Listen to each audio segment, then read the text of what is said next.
아멘. 성경의 총 주제는 구원입니다. 오늘 우리가 구원받은 것보다 더 큰 은혜가 없고 축복이 없는 줄 믿습니다. 오늘은 주의 날, 복된 날입니다.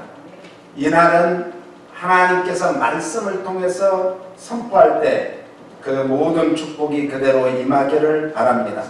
하나님이 기뻐하시는 삶을 무엇일까? 성령의 열매 맺는 삶인 줄 믿습니다. 그러므로 성령의 열매 맺는 삶을 살기 위해서는 사도행전 2장 1절로 4절까지 같이 읽습니다. 오순절 날이 이미 이르매 저희가 다 같이 한 곳에 모였더니 호련히 하늘로부터 급하고 강한 바람 같은 소리가 있어 저희 안은 온 집에 가득하며 불의 벼같이 갈라지는 것이 저희에게 보여 각 사람 위에 임하여 있더니 저희가 다 성령의 충만함을 받고 성령이 말하게 하심을 따라 다른 방언으로 말하기를 시작하니라. 오순절 날에 저들이 한 곳에 모여서 열심을 다해서 기도하다가 성령의 강한 역사를 체험하게 되었다는 말씀입니다. 저희가 다 성령의 충만함을 받았다고 말씀하고 있습니다. 그러므로 바람과 같은 모양으로 성령님은 임하는데 오늘 2장 2절에 호련히 하늘로부터 급하고 강한 바람 같은 소리가 있어. 오늘 성령님이 임할 때는 이런 초자연적인 역사가 일어난다는 거죠. 마태복음 3장 16절에는 하나님의 성령이 비둘기같이 임하였다라고 말씀합니다.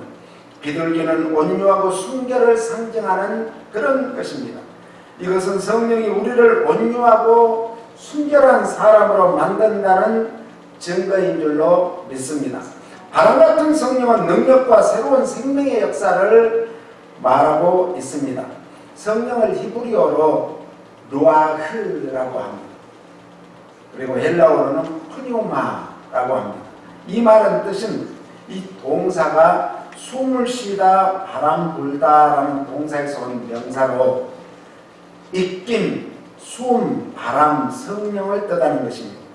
성경에서 바람이나 숨이나 입김이 작용할 때 성령의 역사가 있을 때를 말합니다.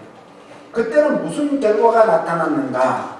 새로운 생명의 역사가 나타나게 됩니다. 그러니까 성령이 임하면 바람과 같은 성령, 불에 같이 갈라지는 성령의 역사가 임하면 생명을 살리는 역사가 일어난다는 거죠. 오늘 우리가 성령에 임했기 때문에 우리가 주를 그리스도시요 살아계신 하나님의 아들이심으로 믿게 되어서 우리가 죽은 영이 아니라 산 영이 된 줄로 믿으시기 바랍니다.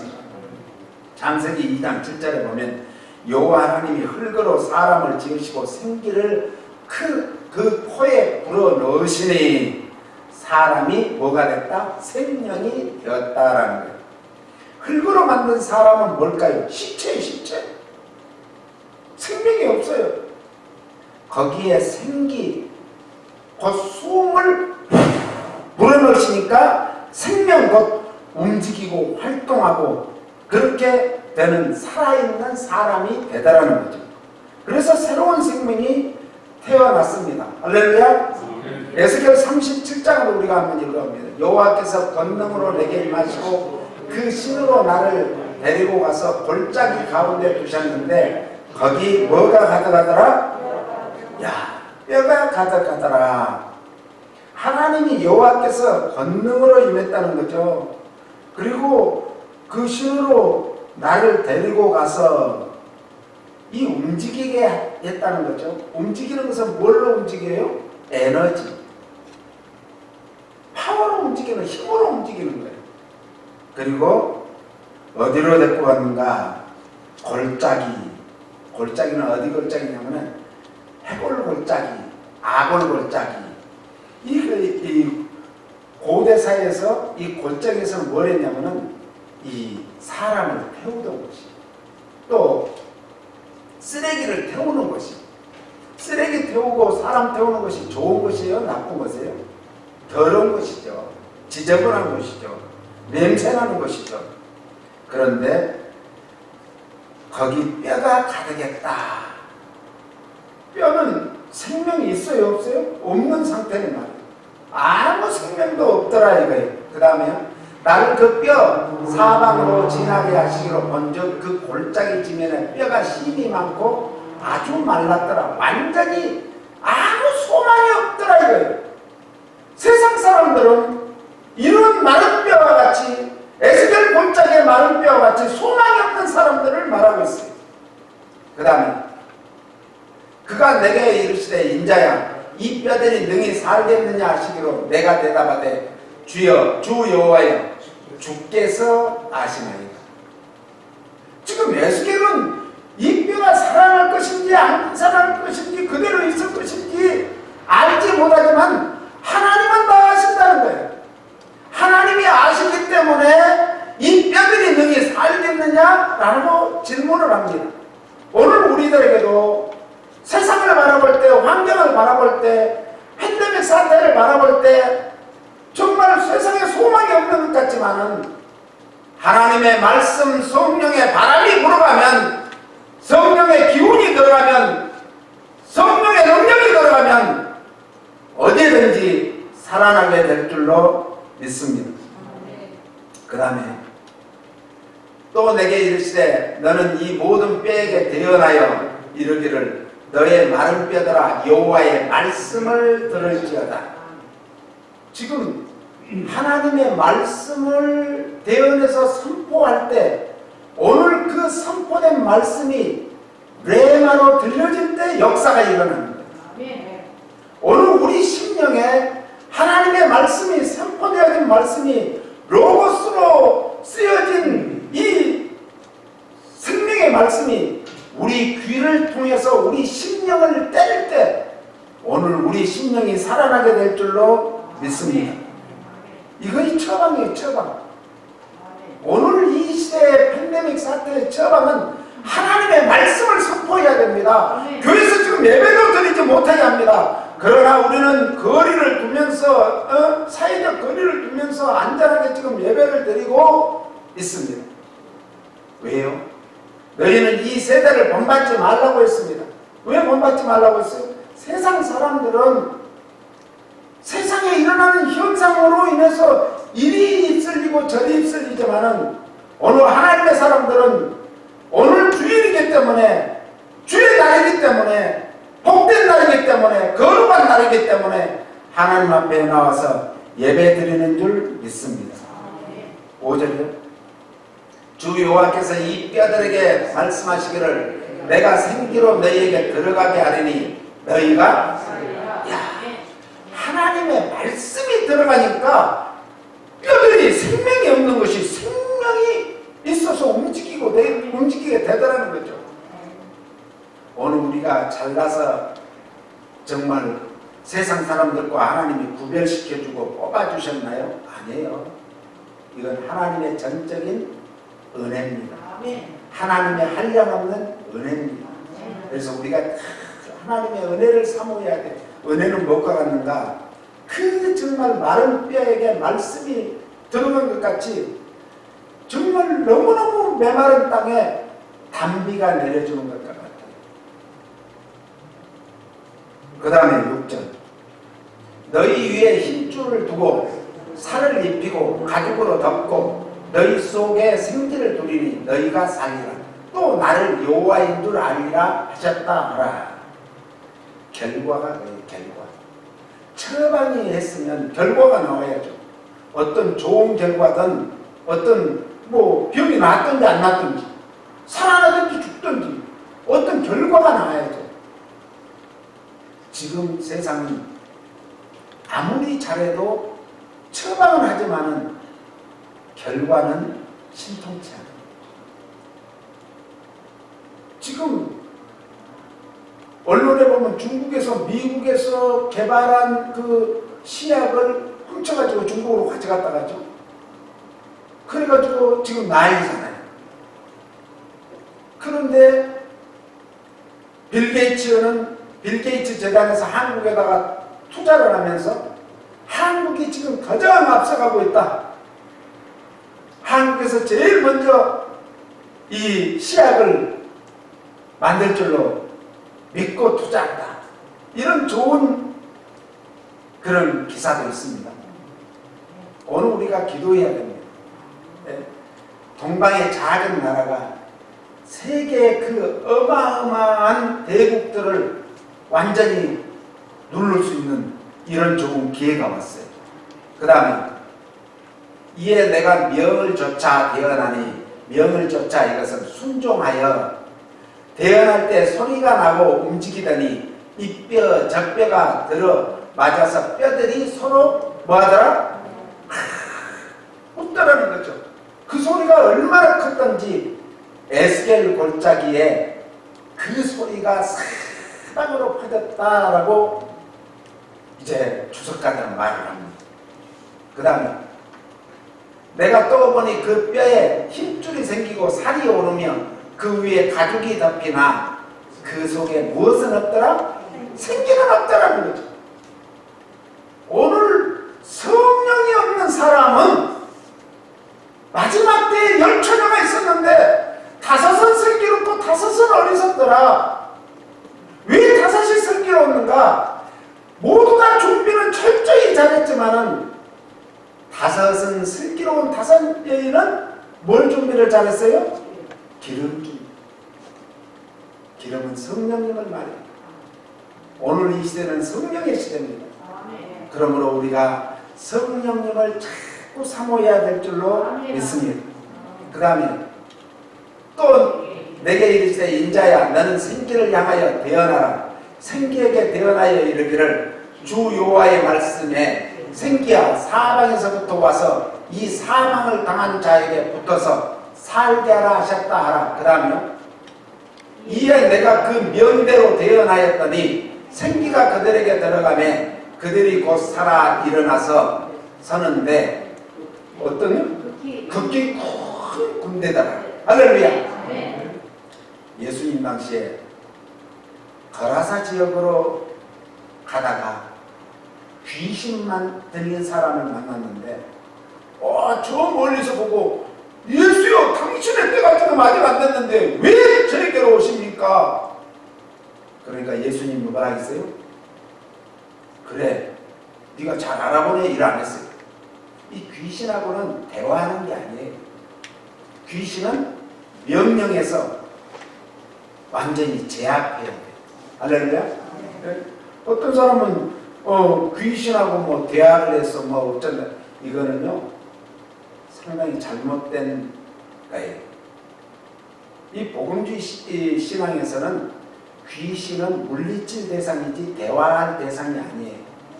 귀신 들린 사람들은 귀신하고 대화하니까 나중에는 귀신하고 대화하는 것이 좋아져 버려요. 사람이 그래요. 오늘 우리는 명령을 해야 돼요. 그랬더니 예수님이 이 더러운 귀신아 나와라. 그러니까 그 귀신이 얼마나 많았는지 한 2,000명쯤 됐대요. 예. 사단병력이 됐대요. 그래서 돼지떼기로 들어가니까 돼지들이 어떻게 됐어요? 강물속으로 다 빠져 죽어버리고. 그러니까 사람들은요 오늘 이 어마어마한 코로나 팬데믹 사태 속에서도 경제적으로 이익이 없으면은 배척을 해요. 배척. 아니 귀신을 쫓아내서 그 사람이 온전하게 된 걸로 기뻐하고 박수를 쳐줘야지. 어떻게 손해를 많이 끼쳤다? 아니 돼지 2,000마리하고 사람하고 바꿀 수 있어요? 바꿀 수 없어요. 천하보다 귀한 영혼인데. 저는 요즘에 기도하다가 중국이 하는 짓을 보면 저는 망해야 되는데 그런 생각을 했어요. 기도하는데 야 지금 저 중국의 산사댐 아래에 내 백성이 얼마나 있는 줄 아니? 그때부터는요 그 전에는 제 속으로만 아이고 산사댐 무너져갖고 중국이 망하면 좋겠다 이랬는데 그런 기도 안 해요. 하나님 거기에도 하나님의 백성이 있다고 하니까 하나님이 그들을 보호해 달라고 기도합니다. 오늘 우리 사람의 눈으로 보는 것하고 하나님의 눈으로 보시는 것하고 달라요. 오늘 에스겔은 하나님이 보여주시는 환상을 본 거죠. 생기라는 것은 바람, 숨을 말한다고 했죠. 이 환상은 패망한 이스라엘에게 소망을 주는 예언의 말씀입니다. 지금 세상은 지금 모든 게요, 그 어떤 것을 내놔도 팬데믹 사태보다 더 큰 사건은 지금 없습니다. 그게 다 덮어버려요. 오늘 한국과 일본도 지금 물난리가 나가죠. 북한에도 지금 물난리가 난리예요. 그런데 팬데믹 사태보다 더 큰 사태는 아니에요. 오늘 이스라엘 백성들에게 멸망에 가는데 그들에게 가장 큰 소망의 말씀은 너희들 망하지 않아. 단지 너희들이 지금 바벨론의 포로로 끌려갔어도 70년이 차면 반드시 회복된다, 돌아온다, 이거예요. 오늘 6.25가 일어난 지가 70년이에요. 지금 세계적인 예언자들이 말하기를 북한은 맥없이 무너진대. 어느 날 갑자기 무너진대. 어떻게 무너질지는 모르겠어요. 그날을 우리는 준비해야 돼요. 기도해서 그 북한 땅에 하나님의 복음이 마음껏 전파될 수 있는 그날이 오도록 기도해야 될 줄로 믿습니다.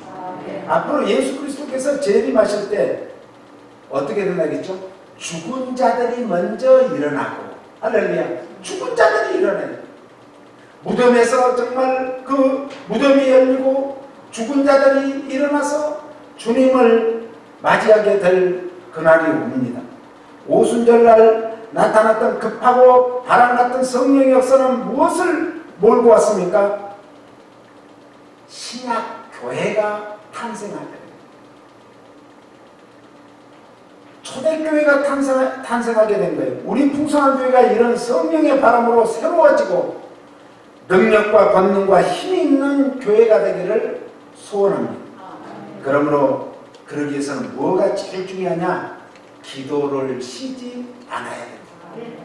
그래서 우리는 새벽마다 깨어서 기도해야 됩니다. 네? 날마다 깨어서 기도해야 됩니다. 그 다음에는 오순절에 나타난 성령의 역사는 불과 혀로서 나타났다고 말씀합니다. 불로서 임한 성령의 역사라는 거죠. 불의 역사는, 불은 뭐예요? 뜨거워요. 불은 열이 있어요. 불은 밝게 해요. 불은 그래서 태워버리고 맙니다.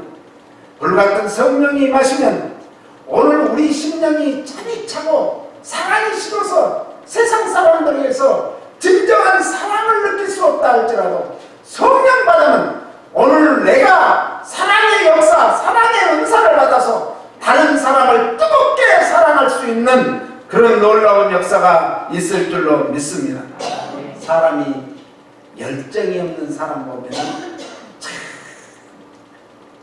물에 물 탄 듯, 무엇에 물 탄 듯, 뭐 맛이 없고 멋이 없고. 그런데 열정 있는 사람을 보면요, 사람들이 관심이 있고 주목을 하죠. 어떤 서민 부자라고 그런 표도 있대요. 그래서 우연히 이제 보게 됐는데, 야, 다 도시에서 망해가지고 이제 월세로 가야 되는데 월세도 변변찮은 월세도 얻을 수가 없어요. 그래서 시골로 내려가가지고 시골 이제 땅을 이렇게 빌린 거예요. 집도 이제 빈집을 빌린 거예요. 그래가지고 시작한 게 연매출이 5억씩을 버는 그런 큰. 그래가지고 그 사람이 이제 이거 나 혼자 잘 먹고 잘 살면 안 되겠다. 그래가지고 형제간들을 불러서 같이 이제 그 사업을 이끌어가면서 보고, 참 그 열정, 주위에서 봤던 사람들이 다 혀를 차고 손가락질하면서 저 사람들은 뭔가 해도 해낼 줄 알았다는 거예요. 뭔가 해내도 해낼 줄 알았다는 거예요. 성령이 임하면 불같은 역사는 더러운 것을 태워버리고 마무리해요. 오늘 우리 안에 영적 쓰레기들을 성령이 들어와서 다 태워버리기를 예수님 이름으로 축원합니다. 하나님의 말씀이 내 말이 불같지 않냐냐, 나 여호와는 소멸하는 불이라 그랬어요. 기도하여 성령 충만 받으셔서 심령과 가정과 우리 삶 속에 더러운 찌꺼기와 영적 쓰레기들을 몽땅 태워버리시기를 예수님 이름으로 축복합니다. 하나님의 말씀은 내 발의 등이다 그랬어요. 성령이 임하시면 참 큰 은혜가 말씀을 깨닫는 은혜. 그 말씀이 우리 인생길에 지침이 되고 지혜가 되도록 역사합니다. 그래서 요한복음 1장 14절에 말씀이 육신이 되어 우리 가운데 거하시니 우리가 그 영광을 보니 아버지의 독생자의 영광이요 은혜와 진리가 충만하더라. 할렐루야. 바로 이분이 누구라고요? 예수님이에요. 요한복음 14장 6절에도 내가 곧 길이요 진리요 생명이니 나로 말미암지 않고는 아버지께로 올 자가 없다, 갈 자가 없다. 우리는 그렇습니다. 무엇이 진짜 참 길인지 좋은 길인지 알지 못하지만 우리 주님 말씀만 쫓아가면 우리는 영원한 생명의 길로 인도해 주실 줄로 믿습니다. 그 다음에는 혀로 임하신 성령이라고 했습니다. 혀는 어떤 일을 하죠? 혀. 말을 하게 하죠. 말. 그래서 성령의 말하게 하심을 따라 사람들이 어떻게 말을 하죠? 각종 방언으로 말하게 되더라는 거죠. 그래서 다른 사람들이 깜짝 놀란 거예요. 아니 저 사람이 언제 영어를 저렇게 유창하게 잘해? 아니 저 사람이 언제 저렇게 불어를 잘해? 언제 스페니쉬를 잘해? 아니 전혀 한국말에는 못하는 사람들이 다 다른 말을 하게 돼. 성경학자들은 당시에 16개 나라로 방언을 했다 이런 분도 있더라고요. 아무튼 방언만 아는 게 아니라 어떤 사람은 막 예언을 쏟아내요. 예언. 이 방언과 예언을 통해서 놀라운 역사가 일어나는데 그 마음이 뜨거워지고 그 말씀이 막 역사하면서 자기를 끌고 가는데 어디로 끌고 가는가? 안 믿는 사람들에게 끌고 가서 거기에서 예수 십자가의 피 묻은 복음을, 부활의 복음을 전했다는 거예요. 이와 같이 우리의 구원사역도 성령의 역사하심이 없이는 구원받을 수 없습니다. 성령님은 새 생명의 역사를 이룹니다. 우리를 뜨겁게 하십니다. 생명의 말씀으로 우리를 박혀주십니다. 담대히 전도할 수 있는 능력을 얻게 합니다. 가장 신령한 은사를 공급해 주십니다. 사도행전 1장 8절 우리가 잘 아는 말씀이요. 성령이 너희에게 임하시면 너희가 권능을 받고 예루살렘과 온 유대와 사마리아와 땅끝까지 이르러 뭐가 된다? 예수의 증인이 된다. 그러니까 우리가 일도 사역도 모든 것이 가장 가까이서부터 멀리, 또 멀리에서 가까이. 이 군대에서 초병, 보초를 쓰는데 전투에서 지면은 살려주지만은 이 경계에서 지면은 죽인다는 거예요. 근데 초병의 제일 중요한 원칙이 뭔가? 가까운 데서부터 멀리 봐라. 한 곳에 집중하지 마라. 한 곳에 집중하면요, 나무가 바람에 흔들흔들하는데 사람이 거기서 탁 숨어서 있는 것 같아요. 예? 저 공산 공비가 저기 숨어 있나 그러죠. 그러니까 한 곳을 집중하지 말라는 거예요. 오늘 우리도 예루살렘에만 머물렀다면 우리에게까지 어떻게 복음이 전파되어 있겠어요? 그 예루살렘의 복음이 이스라엘 사람들이 가장 천하고 손가락질했던 사마리아 지역까지 가게 됩니다. 그 사마리아 지역에서 어디로 가죠? 마침내 저 유럽으로 가게 되죠. 그래서 그 표고든 복음이 미국으로 오고 한국으로 오고 중국으로 가고 세계 아프리카로 퍼지고 세계 5대양 6대주에 퍼지게 된 줄로 믿습니다. 오늘 우리가 그러므로 예수 믿는 사람들은 항상 성령을 받아야 돼요. 안 받으면 안 돼요. 성령을 받았습니까? 네. 아멘. 아멘. 우리는 성령을 받은 거예요. 왜요?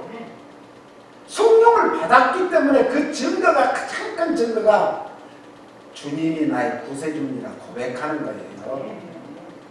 그 고백은 뭐예요? 나는 주님 앞에 죄인입니다. 그러나 주님이 나의 구세주니까 나를 살려주셨습니다. 이런 고백이에요. 예수 그리스도의 사람이 되셨습니까? 성령 받은 사람은 그리스도인이라 안디옥 교회에서 최초로 그리스도인이라고 칭함을 받게 되죠.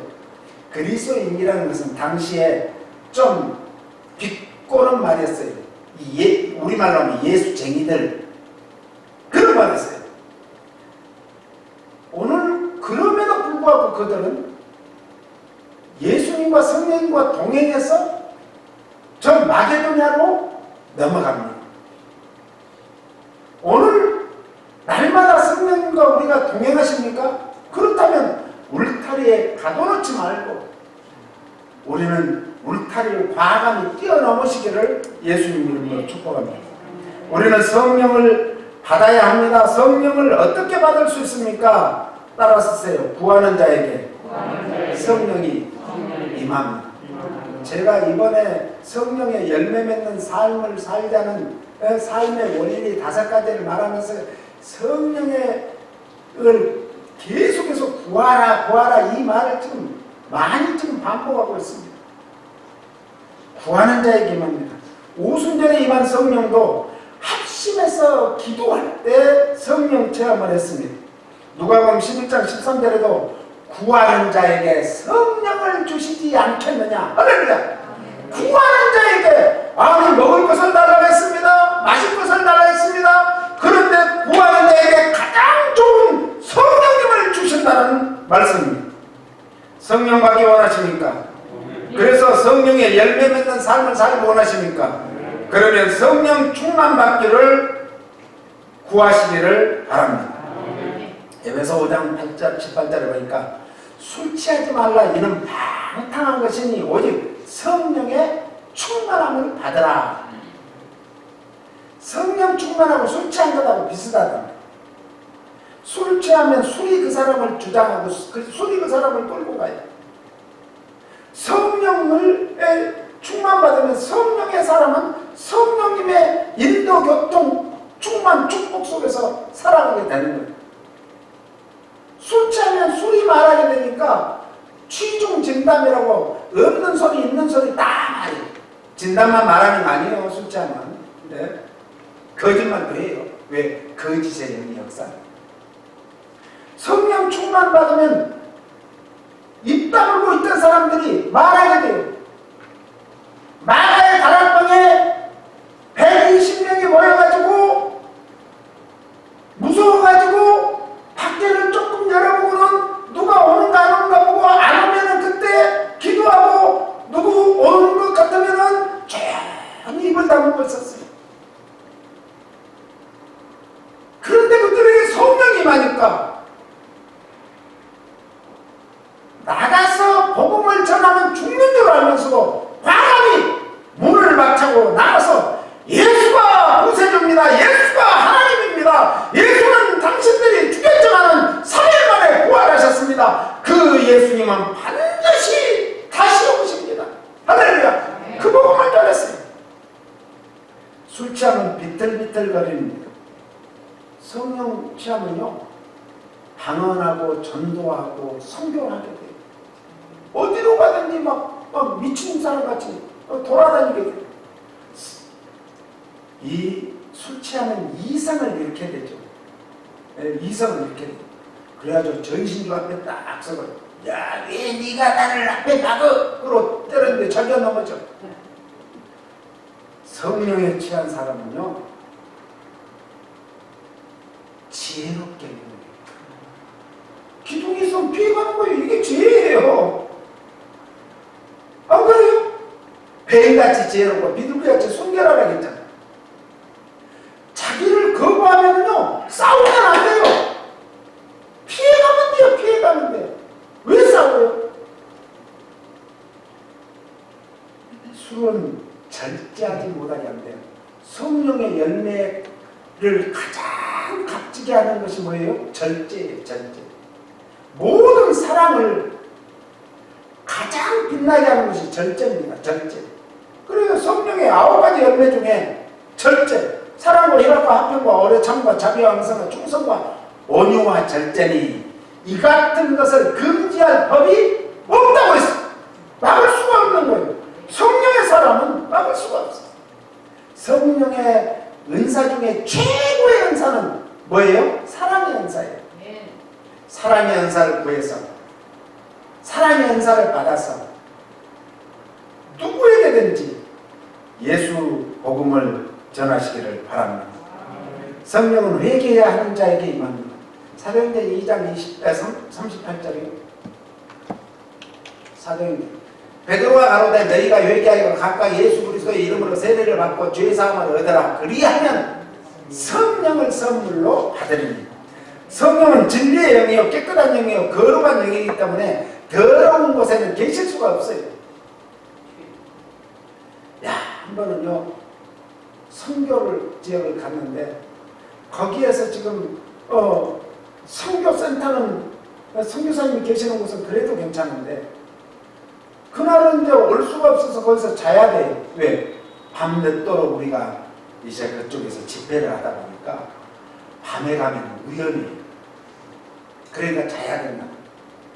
그런데 화장실이 어딘지도 모르고 그래서 물어봤더니 밖에 아무 데나 넣으세요. 밖에 아무 데나. 그러면 화장지는 어디 있어요? 그러니까 화장지에 가지 말고 이렇게 새끼줄을 해놨으니까 거기에다 가운데 끼고 쑥 지나가면 돼요. 그곳이 어디였는가? 중국 내몽고 지역에 있어요. 야, 거기 또 바람이 부니까 보통 바람 부는 게 아니에요. 화장실이라고도 없죠. 막아주는 것도 없죠. 바람이 부는데 모래가 막 그냥, 야, 그날 잠을 자는데 방문이나 제대로 있어요. 거적대기 같은 우리나라 말로. 그런 대로 막 바람이 부니까 모래가 들어오는데 아침에 보니까 다 입속에 다 들어갔더라고, 다. 예? 간 사람들 다 들어갔어. 입속에 그냥 막 모래가 굴러다녀. 냄새는 지도가죠. 성령님은 깨끗한 곳에 계십니다. 우리가 깨끗하게 살았기 때문에 그런 것이 더러운 줄 알지 거기 사람들은 더러운 줄 몰라요. 그것이 자기의 삶인 줄 알아요. 그러므로 죄 있는 곳에는 성령이 임할 수 없습니다. 죄를 회개하지 않으면 악령이 역사합니다. 회개하면 기쁨이 오고요. 기도하는데 또 하고 싶어. 감사했는데 또 감사하고 싶어. 전도하게 되는데 선교까지 하게 돼요. 견딜 수가 없어. 성령 받으면요 부지런해져. 게으른 사람이 부지런해집니다. 성령은 순종하는 자에게 임합니다. 사도행전 5장 32절을 보니까 하나님이 자기를 순종하는 자들에게 주신 성령도 그러하다. 로마서 12장 1절에 보니까 너희 몸을 하나님이 기뻐하시는 거룩한 산 제사로 드리라. 이는 너희의 드릴 영적 예배다. 하나님께서는 사무엘 선지자를 통해서 사무엘상 15장 22절 23절을 보니까 뭐라고요? 순종이 제사보다 낫다고 그랬어요. 오순절날 성령 받은 것도 예수님의 말씀에 순종했기 때문에 그렇습니다. 오늘 그러므로 제자들은 예수님의 말씀에 순종했습니다. 그리고 예루살렘에 있는 마가의 다락방에 모여서 전혀 오로지 기도에만 힘썼을 때 그때 비로소 성령의 충만함을 받은 줄로 믿습니다. 아멘? 성령 받은 자는 성령의 열매 맺는 삶을 살아야 됩니다. 그런 원리가 있습니다. 성령님은 인격자입니다. 인격이라는 것은 직, 정, 의가 있는 것을 인격이라고 합니다. 성령님은 하나님의 사정을 가장 잘 아시는 하나님이십니다. 성령님은 내가 죄 지었을 때 내 양심의 법을 깨우쳐서 우리가 막 불안하게 하고 근심 걱정거리하고 내가 막 후회하고 그리고 회개하게 만듭니다. 그래서 막 가슴이 막 두근반 서른반 막 그런데 양심이 마비 돼버리면 어떻게 되죠? 내가 나쁜 짓을 했는지 말았는지도 몰라요. 이 공산주의, 공산당이 왜 잘못된 줄 알아요? 양심이 마비됐어요. 그러니까 애들이 먹는 분유에다도 독약을 타가지고 중국 안에서도 얼마나 많은 사람들이 죽었어요. 눈 하나 끔찍 안 해요. 눈 하나 끔찍 안 해요. 네. 그러므로 우리 마음속에 기쁨이 사라지죠. 그런데 반대로 하나님의 일을 하고 하나님을 기쁘게 하는 삶을 살려고 하면 왠지 마음이 기쁘고요. 아니 힘들게 해서 오늘은 좀 쉬어야 되는데 또 하고 싶어 또 하고 싶어. 할렐루야. 그리고 마음에 참 평안의 안식을 줍니다. 성령을 근심되게 하지 말라고 했습니다. 성령의 감동을 소멸시키지 말라고 했습니다. 오늘 성령님은 불같이 불의 해같이 갈라지는 그런 역사로도 임하지만 우리에게 감동, 감화를 주십니다. 그 감동이 왔을 때 성령님을 붙들고 기도하다 보면 그 감동이 배가 되고 어마어마한 능력과 파워가 될 줄로 믿습니다. 오늘 우리 풍성교회에 성령의 바람이 불도록 함께 모여서 기도하지 않겠습니까? 새벽을 깨우시기를 예수님 이름으로 축복합니다. 하나님 아버지 감사합니다. 오늘 또 성령의 감동, 감화, 충만 속에서 날마다 승리하는 삶을 살도록